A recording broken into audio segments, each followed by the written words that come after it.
Hey, what's up guys? Gons here with this week's word of encouragement. It comes from Galatians 5 verses 25 and 26. Here's what it says. If we live by the Spirit, let us also keep in step with the Spirit. Let us not become conceited, provoking one another, envying one another. Now first it says, if we live by the Spirit, let us also keep in step with the Spirit. That word in step in Greek is stoikeo, and it means to walk in line with, or to be in line with. So in a sense, because the Spirit has given you life, that's one aspect, but the other aspect is letting the Spirit lead you in your walk. And it alludes to your daily habits, your mindset, and it's important to point out because of the clarity Paul gives in verse 26.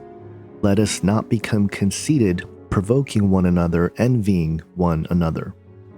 Now this chapter, Galatians 5, is about the fruit of the Spirit. And what Paul is warning against here is the success one might see when they live by the Spirit and also keeping in step with the Spirit can lead some people to become extremely conceited. And I'm willing to bet that we've run into people like this if we've been around churches. And not that we're free from it. I think all of us need to guard from this. But it does cause this provoking one another and envying one another, trying to outdo each other's goodness or holiness. And it can become a really silly game and really defeat the purpose of being in step with the Spirit to begin with. Conceit can also be being closed off to people who disagree with whatever your view is on any particular issue.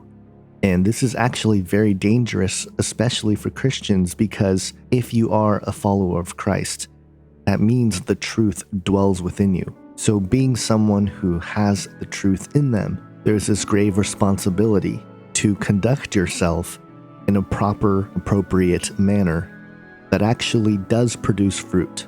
But it's also really interesting that this chapter closes with the idea of not becoming envious of one another, because ultimately it's really easy to place blame on other people or other groups for all the woes and all the problems. But Paul here is saying inherently the difference between succumbing to the desires of the flesh and actually being in step with the Spirit, producing the fruit of the Spirit, is within each of us.